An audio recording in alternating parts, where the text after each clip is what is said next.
Okay, We're hello, welcome back, and we've determined that we've checked the saw over, or the whippersnipper, and the problem's not with the breather, the fuel lines, fuel filter, or the cylinder piston and ignition, so we come down to our carburetor here.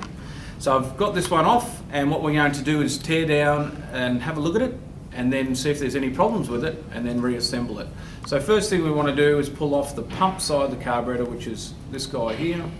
Matter of undoing the center screw, and you notice a couple of things. I've got some safety eyewear on, and I really should have some gloves on as well. Some of those latex gloves are very helpful, but this is a fairly new Carby, so there won't be any fuel in it. And you can see it's nice and clean, and you want plenty of paper or some sort of clean area, because you want to make sure you can find all the little components. So the pump comes off, and you can straight away you can see it's got a diaphragm and gasket. We can peel those guys off, and that's them two there.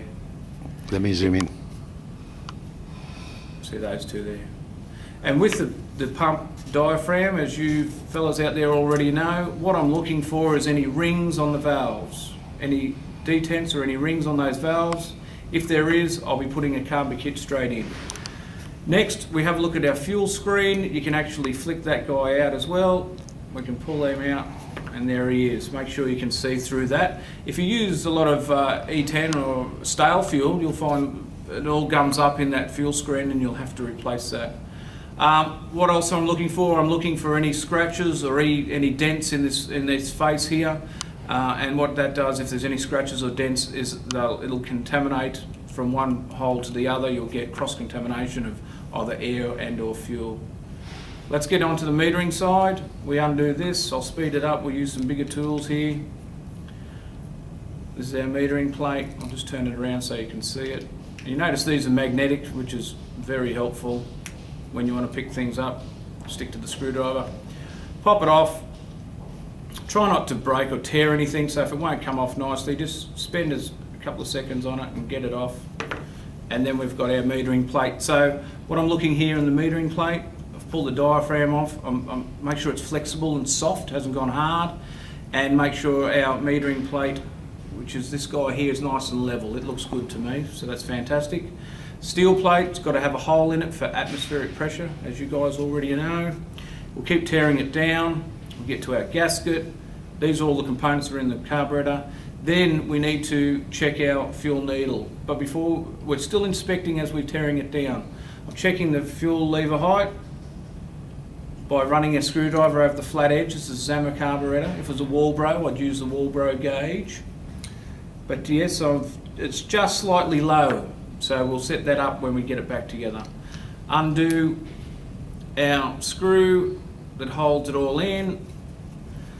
Make sure you don't lose anything, and straight away we have a look at our needle. That's why the white paper, and I'm looking for a ring around the needle or any damage to it, and make sure there's no gummed up varnish or anything around there. Also having a look at the spring, it looks in good nick, and most of all you guys will have seen from time to time, the pin actually sticks on our needle lever here, so just swing that around, make sure it's nice and free. When we want to clean this Carby, and then the best way to clean it is to use carburetor cleaner. This one, this is just, for example, this is just WD, but the idea is that we're using this to clean all the orifices in our carburetor. Pull our low and high speed screws out. It's another good trick. I've seen guys out there leave the screws in there. You should be pulling them out and inspecting the needles on the end. Let's see if we can get a bigger screwdriver and speed it up a little bit. Otherwise Phil will be there too long. So get that out of there. We don't want to lose any components. Try and group them. And get this one out of here. Now high and low speed screws, if they fall out, usually they're different thread sizes, so you won't get them mixed up. Or if you've got some that are the same thread sizes, the way to tell is the very pointy one goes to the low speed. But what I'm looking at here is make sure there's no rings on it, and rub your fingernail on the edge. Yep, can't feel any edges. I'd use those screws again. Cleaning it, we grab our carburetor cleaner, which is in a can, and you can get it from aftermarket suppliers. In this hole, give it a squirt. In this hole, give it a squirt. It dislodges all the gunk and grime, give it a spray here, give it a spray here. That's why you need your goggles on and some neoprene gloves.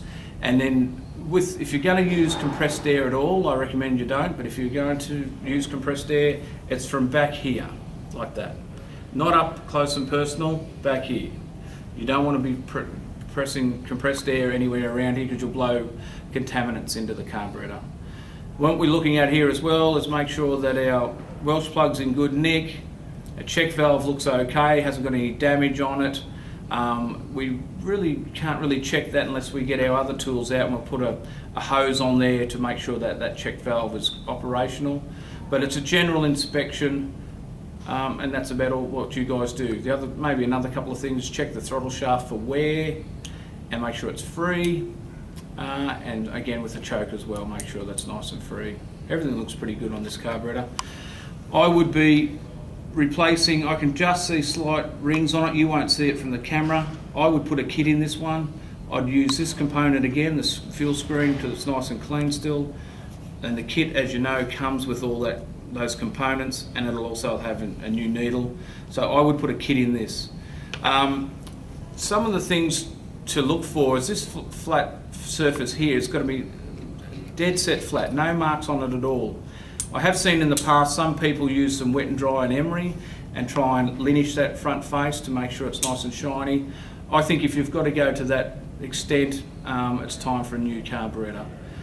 We here are replacing a lot of carburetors for some reason. I don't know why, because they're quite a simple component, and I think they're just misunderstood. So if you guys can spend the time, read the manual that Phil's put together. It goes into a whole heap of detail. It's fantastic. And just stick to the basics. Watch where the fuel comes in and where it goes out, and you'll be okay. All right, so I hope that helps, and I'll talk to you later. Next film, or next